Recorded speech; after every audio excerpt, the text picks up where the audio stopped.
नमस्कार, बहुत स्वागत है आप सभी का। आप देख रहे हैं न्यूज़ इंडिया और आपके साथ मैं हूं मनीषा शर्मा। शुरुआत इस वक्त की बड़ी और अहम खबर के साथ कर लेते हैं। उत्तराखंड में आज से मतदाता गणना अभियान की शुरुआत हो रही है। 11,000 से ज़्यादा बीएलओ घर घर जाकर फॉर्म बांटेंगे। 8 जून से 7 जुलाई तक लगभग 1 महीने तक ये वेरिफिकेशन अभियान जो है, सत्यापन अभियान, वो चलेगा। 14 जुलाई को मतदाता सूची का ड्राफ्ट जारी होगा। उत्तराखंड में मतदाता सूची के एसआईआर का अभियान आज से शुरू हो रहा है, जहां प्रदेश व्यापी मतदाता गणना अभियान 7 जुलाई तक संचालित होगा, जिसके तहत बीएलओ जो हैं वो घर घर जाकर मतदाताओं का वेरिफिकेशन करेंगे, उनका सत्यापन करेंगे।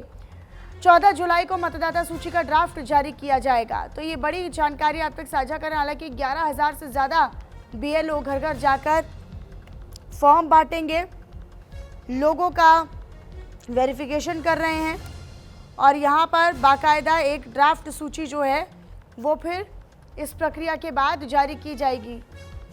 14 जुलाई को जो ड्राफ्ट सूची है वो जारी होगी। हालांकि 14 जुलाई को मतदाता सूची की ड्राफ्ट सूची जो है वो जारी होगी, उसका ड्राफ्ट जो है वो जारी होगा।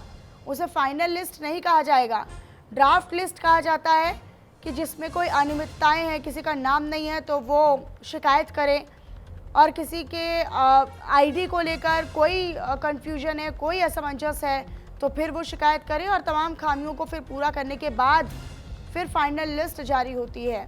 तो उत्तराखंड में आज से मतदाता गणना अभियान की शुरुआत हो रही है।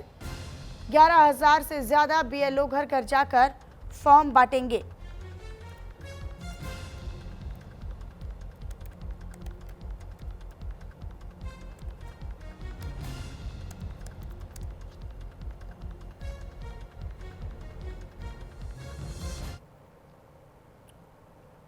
तो वहीं मतदाता सूची शुद्धिकरण पर सीएम पुष्कर सिंह धामी ने एक बड़ा स्टेटमेंट भी दिया है। सीएम धामी ने एसआईआर प्रक्रिया को पारदर्शी बनाने पर जोर दिया है और मतदाता सूची से अपात्र नाम हटाने पर फोकस अपना सुनिश्चित किया है। मुख्यमंत्री पुष्कर सिंह धामी ने मतदाता सूची के शुद्धिकरण को लेकर एक बड़ा स्टेटमेंट दिया, एक बड़ा बयान दिया है, जिसमें उन्होंने साफ तौर पर ये कहा है कि प्रदेश में चल रही एसआईआर की प्रक्रिया पूरी तरीके से पारदर्शी और सही तरीके से होनी चाहिए, ताकि केवल पात्र लोगों को और योग्य लोगों के ही नाम वोटर लिस्ट में ऐड हो पाएं, शामिल हो पाएं। उन्होंने आगे ये भी स्पष्ट किया और कहा कि राज्य में घुसपैठ करने वाले, संदिग्ध परिस्थितियों में आकर रहने वाले और जिन लोगों का प्रदेश से कोई लेना देना नहीं है, उनके साथ साथ जो लोग अब इस दुनिया में नहीं हैं, उनके नाम भी मतदाता सूची से हटा दिए जाएंगे, जिससे पूरी प्रक्रिया का शुद्धिकरण हो सके और आने वाले समय में एक सही और सटीक आंकड़ा सामने निकल कर आ पाए। धान में ये एसआईआर की प्रक्रिया हो रही है और वो पूरी सही तरीके से हो और पात्र लोगों के नाम वोटर लिस्ट में आए, और जो अपात्र हैं या जिन्होंने घुसपैठ की है, जिन्होंने संदिग्ध अवस्था में रहते हैं या जिनका लेना देना नहीं है, जो बहुत सारे लोग इस दुनिया में नहीं हैं, ऐसे लोगों के नाम भी हैं, उसका शुद्धिकरण हो जाएगा, एक अच्छा फिगर निकल के आएगा। तत्वाधान में ये एसआईआर की प्रक्रिया हो रही है और वो पूरी सही तरीके से हो और पात्र लोगों के नाम। हरिवंश का रुख कर लेते हैं, मेरे साथ मेरे सहयोगी जुड़े हुए हैं अधिक जानकारी के साथ। हरिवंश, अब एसआईआर प्रक्रिया को लेकर उत्तराखंड में लगातार तैयारियां तेज चल रही हैं। हालांकि कितने समय से ये जो अभियान है वो शुरू होगा? क्या अभी से ही बीएलओ घर घर जा रहे हैं या फिर थोड़ा और समय लगेगा अभी फॉर्म बांटने में, सत्यापन करने की प्रक्रिया शुरू करने में? जी बिल्कुल, देखिए 2027 के विधानसभा चुनाव नजदीक आ रहे हैं और ऐसे में तैयारियां भी शुरू हो रही हैं। अब एसआईआर की प्रक्रिया आज से शुरू हो गई है। मुख्य निर्वाचन अधिकारी उन्होंने भी प्रेस कॉन्फ्रेंस करके पूरी जानकारी दी थी कि किस तरह से बीएलओ घर पहुंचेंगे। 3 बार इस बार बीएलओ घर पर पहुंचेंगे और मतदाताओं से मिलेंगे। अगर बीच में कहीं नहीं मिल पाते हैं तो जैसे कि जिन्होंने पूरी प्रक्रिया निकाली है कि 3 बार जाके मिलेंगे, फॉर्म दिया जाएगा उस फॉर्म में डिटेल भरी जाएगी। ये प्रक्रिया इसलिए आवश्यकता होती है इस प्रक्रिया की कि कहीं ना कहीं बीच में जो अब यहाँ से चला गया है, जो उसकी वोटर आईडी में नाम नहीं है, 2003 के बाद से जो सूची जो रिफ्रेश हुई थी उसके बाद जो पूरी प्रक्रिया में वोटर आईडी या वोटर लिस्ट जो जितने भी मतदाता इस बार वोट देंगे, मुख्यमंत्री पुष्कर सिंह धामी ने भी बोला कि एसआईआर की प्रक्रिया के बीच में भी काफी ज्यादा जो है पहले विपक्ष ने काफी ज्यादा इस पर सवाल खड़े किए थे, लेकिन एसआईआर की प्रक्रिया कहीं ना कहीं बहुत ज्यादा महत्वपूर्ण मानी जा रही है और कहीं ना कहीं अब सभी पार्टियां इसका समर्थन भी देती हुई नजर आ रही हैं।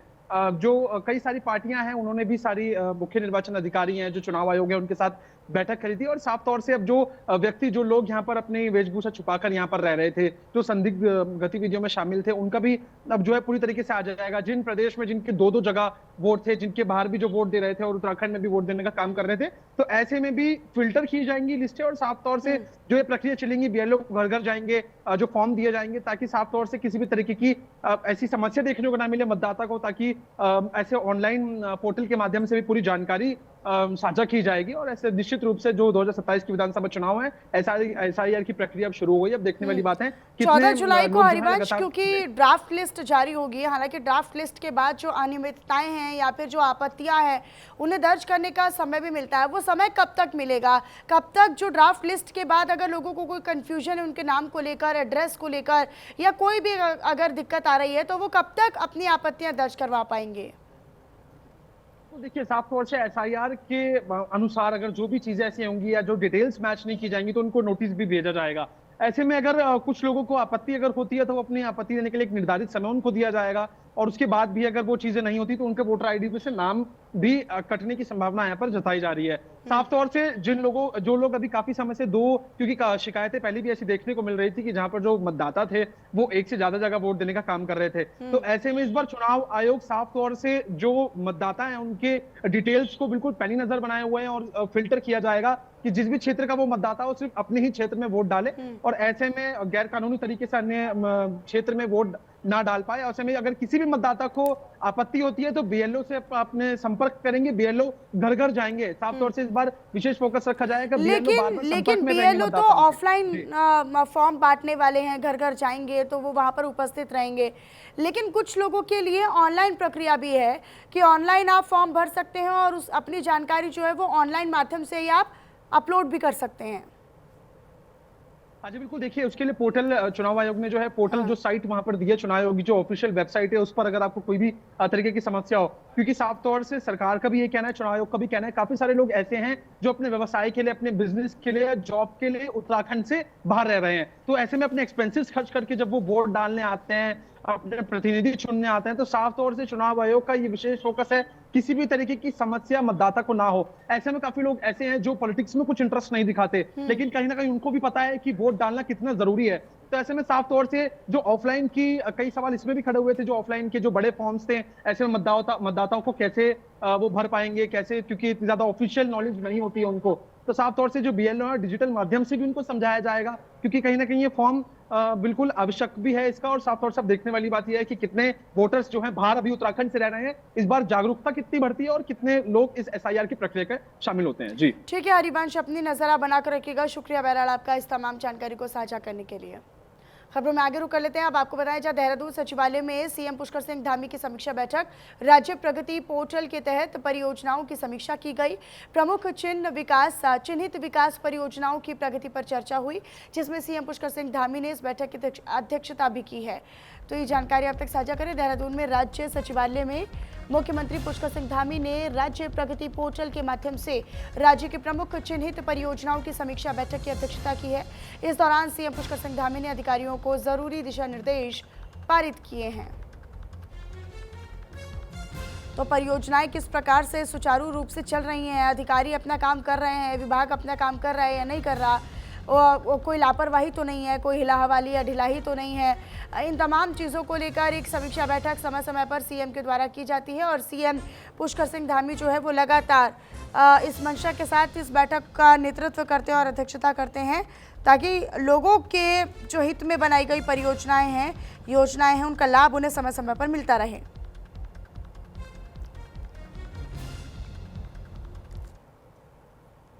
इधर चारधाम यात्रा सुरक्षा को लेकर मॉक ड्रिल की गई है। दरअसल ऋषिकेश में सुरक्षा एजेंसियों की बड़ी रिहर्सल, आतंकवाद से निपटने की तैयारियों का ट्रेनिंग की गई है। तो ये जानकारी आप तक साझा कर रहे हैं। दरअसल आतंकी घुसपैठ के लैंडस्केप पर अभ्यास हुआ है। ऋषिकेश में चारधाम यात्रा को लेकर मॉक ड्रिल का आयोजन किया गया। इसको लेकर बाकायदा सर्कल अधिकारी तुषार बोरा ने कहा है कि चल रही चारधाम तीर्थ यात्रा के लिए सुरक्षा व्यवस्था के मद्देनजर इसका आकलन करने और मजबूत करने के लिए, यानी सुरक्षा व्यवस्था को मजबूत करने के लिए चारधाम यात्रा ट्रांजिट कैंप में एक मॉक ड्रिल आयोजित की गई थी। हमने एक सेटअप बनाया जहाँ पर अधिकारियों को ट्रांजिट कैंप के अंदर छिपे एक आतंकवादी के बारे में जानकारी मिलती है, इनपुट मिलता है और इनपुट पर तेजी के साथ कार्रवाई करते हुए एटीएस, एसडीआरएफ, फायर सर्विसेज और स्थानीय पुलिस की टीमों ने एक कोऑर्डिनेटेड प्रक्रिया अभियान शुरू किया था। आतंकवादी को ढेर किया गया, मार गिराया गया। मॉक ड्रिल जब की गई उसमें ये हम आपको बता रहे हैं, और एक अस्पताल में ट्रांसफर्ड कर दिया गया, जबकि 3 बंधकों को सफलतापूर्वक बचा लिया गया। मॉक ड्रिल ने परीक्षण के रूप में भी काम किया। तो आप ये समझिए कि ट्रेनिंग के तौर पर, एक रिहर्सल के तौर पर भी यहाँ पर काम किया गया।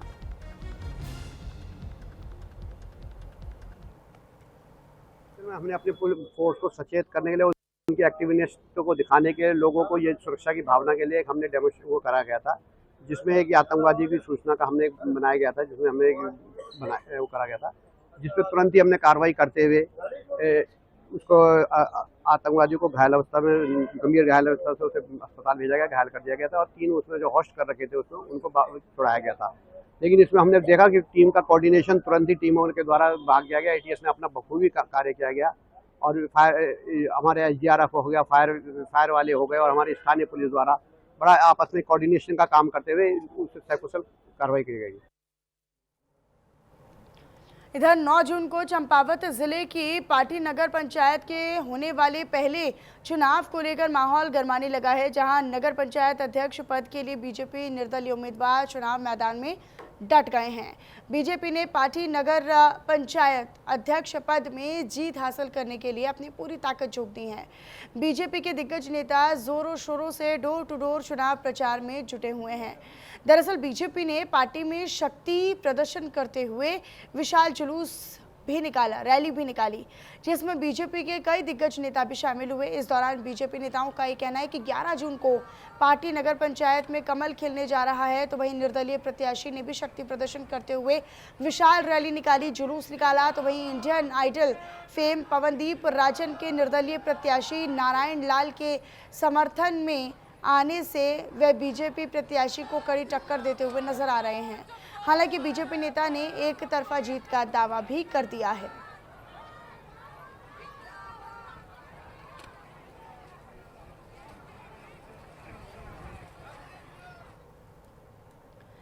अगली खबर अल्मोड़ा से है। अल्मोड़ा में वरिष्ठ बीजेपी नेता कैलाश गुरुरानी को बीजेपी निकाय प्रकोष्ठ का प्रदेश सह संयोजक नियुक्त किए जाने पर बीजेपी कार्यकर्ताओं ने चौघान पाटा स्थित गांधी पार्क में मिष्ठान वितरण कर खुशी जाहिर की।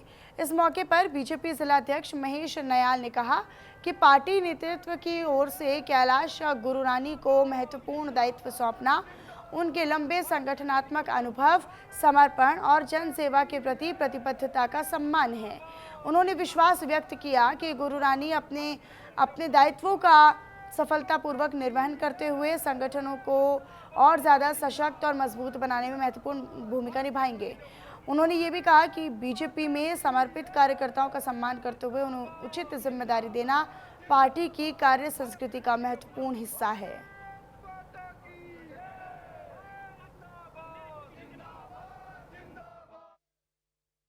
अपने जिला नेतृत्व का, प्रदेश नेतृत्व का आभार व्यक्त करता हूं कि मुझ जैसे एक सामान्य कार्यकर्ता को प्रदेश में प्रदेश संयोजक निकाय प्रकोष्ठ का दायित्व दिया गया है, और मैं इस दायित्व का अपनी कर्तव्य निष्ठा के साथ इसका पालन करूंगा। मैं आभार व्यक्त करता हूं सभी भारतीय जनता पार्टी के उन कार्यकर्ताओं का जिनका आशीर्वाद, जिनका प्यार हमें निरंतर मिलता रहता है।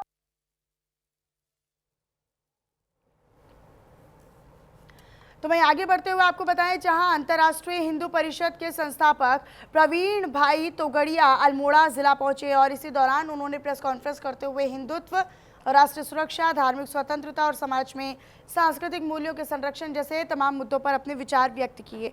और इस दौरान तोगड़िया ने कहा कि हिंदुत्व केवल एक विचारधारा नहीं बल्कि एक सांस्कृतिक पहचान है। उन्होंने कहा कि देश में सामाजिक समरसता, राष्ट्रभक्ति और सांस्कृतिक विरासत के लिए सभी वर्ग मिलकर काम करें तभी वो सफल हो पाएगा। साथ ही साथ सामाजिक समरसता और राष्ट्रीय एकता को देश के विकास के लिए महत्वपूर्ण भी बताया। इस मौके पर अंतर्राष्ट्रीय हिंदू परिषद और उससे जुड़े संगठनों के पदाधिकारी और कार्यकर्ता भी मौजूद रहे।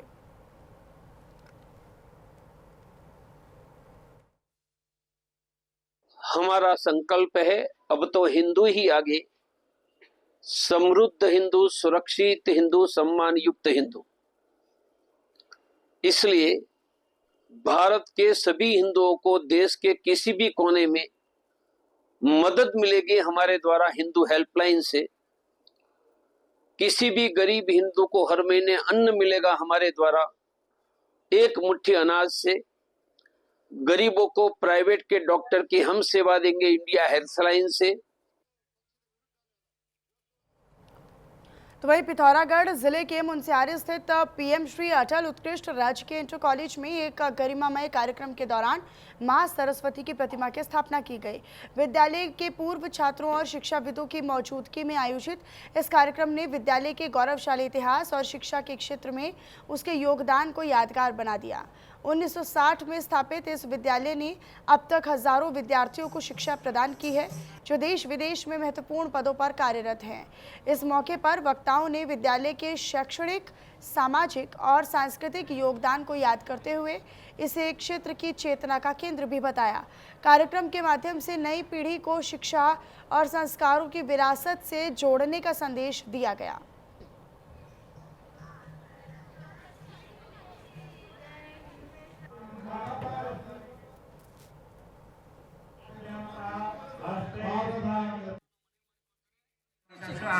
से 87 बैच के बच्चे हैं हम। तो पिछले वर्ष हमने प्रोग्राम रखा है यहाँ पुरातन छात्रों का वेलकम कर रहे थे। इस बार हमने सरस्वती माता की मूर्ति का स्थापना का ये बनाया हमने प्रोग्राम। तो आज इसी उपलक्ष्य में सारे आए हुए हैं। सर, मैं इस विद्यालय में 1962 में 6th क्लास में एडमिशन लिया था। उस समय विपिन चंद्र जोशी जी यहाँ के प्रधानाचार्य थे और इस विद्यालय का अलग ही से पहचान है कि 2 आपके बहुउद्देशीय विद्यालय की स्थापना योगी सरकार के द्वारा हुआ था। एक हमारे मुनस्यारी में ये जीआईसी मुनस्यारी और एक धारचूड़ा में पांगू में जीआईसी धारचूड़ा पांगू। आज मैं जो हम लोगों का 84 बैच से 86 बैच तक का जो हम लोगों ने ये प्रोग्राम रखा हुआ है माँ सरस्वती देवी की मूर्ति की स्थापना का, इसमें जो है स्वागत करता हूँ।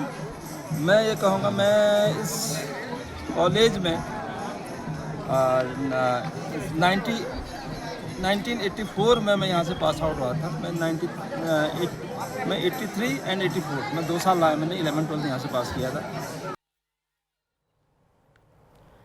इधर चंपावत के लोहा घाट स्थित Khelo India SAI centre athletics stadium Chhamaniya में फिट इंडिया अभियान के तहत विश्व साइकिल दिवस पखवाड़ा और संडे ऑन साइकिल कार्यक्रम का आयोजन किया गया था। इस दौरान जन जागरण साइकिल रैली और पद यात्रा भी निकाली गई, जिसमें बड़ी संख्या में युवाओं, आम नागरिकों और जनप्रतिनिधियों ने हिस्सा लिया।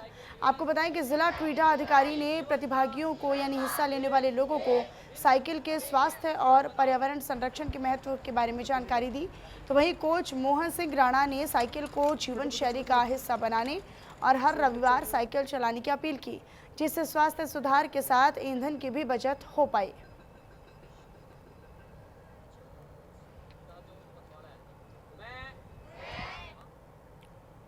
इधर काशीपुर जिले के अंदर दरअसल गन्ना किसान संस्थान और प्रशिक्षण केंद्र के प्रेक्षागृह में खेत बचाओ अभियान, स्वस्थ मिट्टी, सशक्त किसान, समृद्ध भारत कार्यक्रम का आयोजन किया गया, इस कार्यक्रम में प्रदेश के सैनिक कल्याण मंत्री गणेश जोशी मुख्य अतिथि के रूप में शामिल हुए।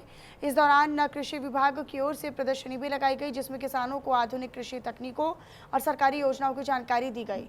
इस कार्यक्रम में किसानों को मिट्टी की सेहत, संतुलित उर्वरक उपयोग और जैविक खेती को बढ़ावा देने पर जोर दिया गया। साथ ही अपील की गई कि किसान मिट्टी परीक्षण के आधार पर खेती करें ताकि उत्पादन बढ़ सके और उनकी आय में सुधार हो सके।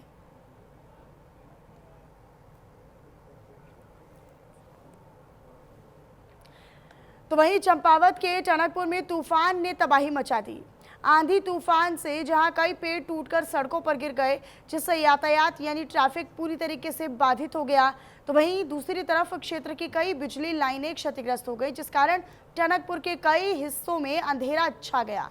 आपको बताएं कि जिलाधिकारी के निर्देश पर जिले के टनकपुर में आए आंधी तूफान के दौरान बाधित सड़कों को जिला प्रशासन की ओर से खोलने की कार्रवाई शुरू कर दी है। तो वहीं तहसीलदार पिंकी आर्या ने बताया कि जिलाधिकारी के निर्देश पर तहसील प्रशासन की टीम ने प्रभावित क्षेत्रों की लगातार निगरानी की और किसी भी आपात स्थिति से निपटने के लिए आवश्यक जो तैयारियां हैं वो भी की जाएंगी। खराब मौसम के दौरान सावधानी बरती जाए, किसी भी आपात स्थिति की सूचना तुरंत प्रशासन को दें।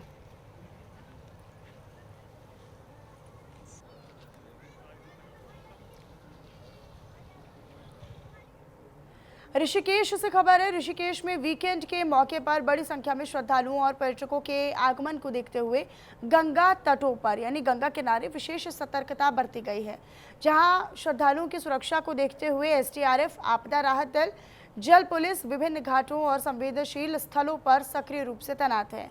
बढ़ती हुई भीड़ को देखते हुए सभी सुरक्षा और रेस्क्यू कर्मियों की ओर से पर्यटकों और श्रद्धालुओं से लगातार अपील भी की जा रही है कि गंगा नदी का जो जलस्तर है वो किसी भी समय पर अचानक बढ़ सकता है, इंक्रीज हो सकता है। तो सभी लोग केवल किनारों पर रहकर ही स्नान करें, बीच में ना जाएं और अपनी जान को जोखिम में डालने से बचें भी। सभी श्रद्धालुओं ने अनुरोध किया है, दरअसल उनसे अनुरोध किया गया है प्रशासनिक टीमों की ओर से कि वे प्रतिबंधित घाटों और असुरक्षित जगहों पर न जाएं और केवल उन्हीं घाटों पर या उन्हीं गंगा किनारों पर तट पर स्नान करें जहां पर सुरक्षा कर्मी और रेस्क्यू टीमें पहले से ही तैनात हैं। ये बीच में तैरने की कोशिश कर रहे हैं, ये पूर्णतः प्रतिबंधित है, कृपया। और चलिए फिलहाल मेरे साथ इस बुलेटिन में इतना ही। नमस्कार।